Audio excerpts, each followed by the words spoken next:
Assalamualaikum warahmatullahi wabarakatuh. Selamat berjumpa kembali di channel 10 Pemuda, channel yang berisi tentang informasi pendidikan dan teknologi.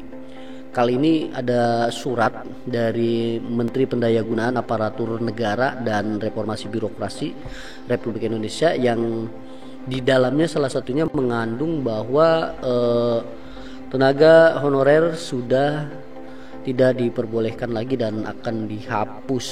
Seperti apa isi suratnya nanti akan saya bacakan detail-detail yang bisa kita simpulkan bersama dari versi analogi kami.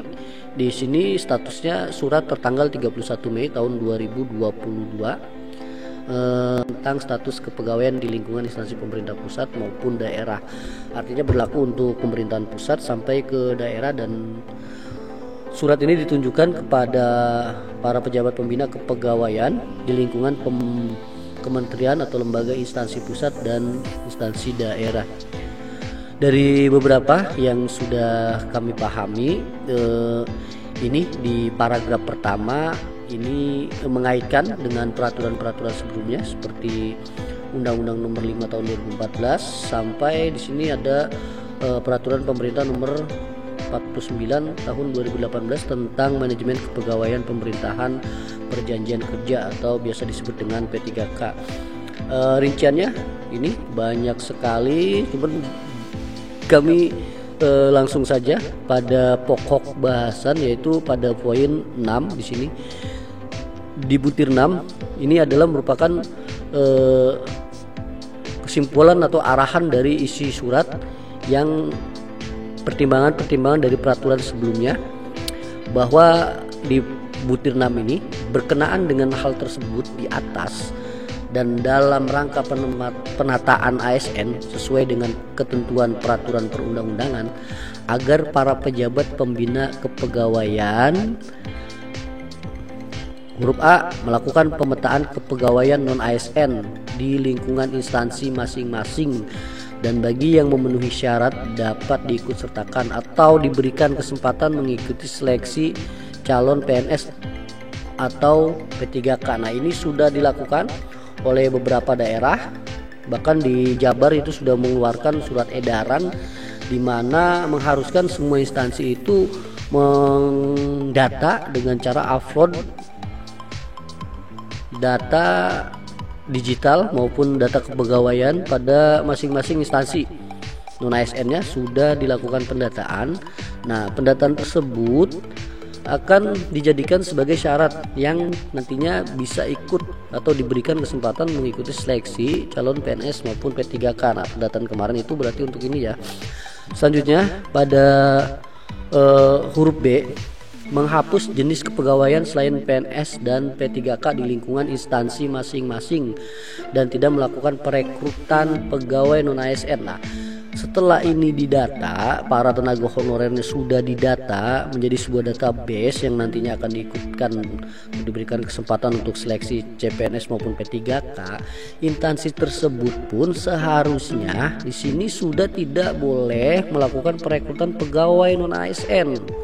Jadi sudah tidak ada perekrutan setelah pendataan. Setelah melakukan pendataan tidak boleh melakukan perekrutan pegawai non-ASN di instansi masing-masing.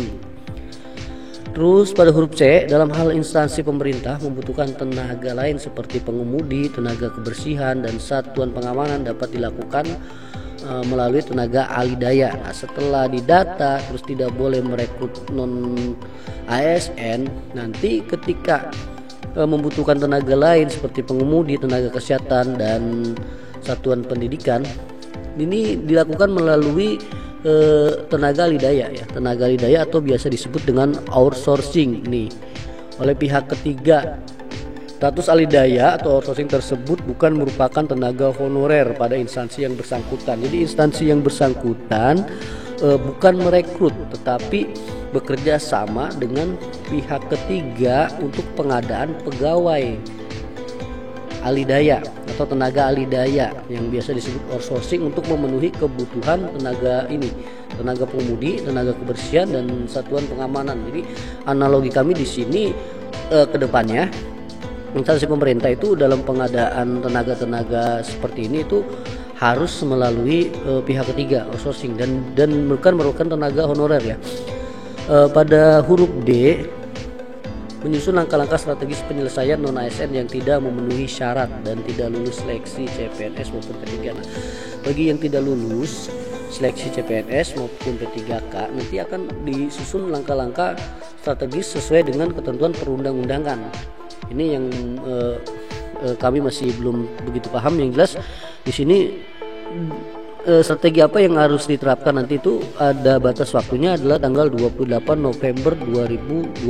Artinya di sini akan selesai ketika situ menjadi P3K atau PNS atau bisa saja menjadi lidaya ya. Ini yang perlu diperhatikan juga bahwa bagi pejabat pembina kepegawaian yang tidak mengindahkan, artinya di sini bisa jadi pimpinan dari sebuah instansi yang tidak mengindahkan amanat sebagaimana tersebut di atas dan tetap mengangkat pegawai non ASN akan diberikan sanksi berdasarkan ketentuan peraturan perundang-undangan dan dapat menjadi bagian dari objek temuan. Ini jadi bagian objek temuan pemeriksaan ketika tetap melakukan pengangkatan tenaga honorer. Jadi hati-hati nih para pemangku kebijakan, di sini sudah jelas sekali bahwa ada larangan untuk mengangkat pegawai non ASN pada masing-masing instansi bagi pegawai, bagi pejabat pembina atau pimpinan dari sebuah instansi yang punya kewenangan untuk pengangkatan tenaga honorer. Surat edaran tersebut tertandatangani Menteri Pendayagunaan Aparatur Negara dan Reformasi Birokrasi Cahyokumolo. Nih tulisannya. Segitian dari kami, mohon maaf jika ada kesalahan. Semoga ini bermanfaat dan menjadikan informasi bagi Bapak Ibu. Kami akhiri. Assalamualaikum warahmatullahi wabarakatuh.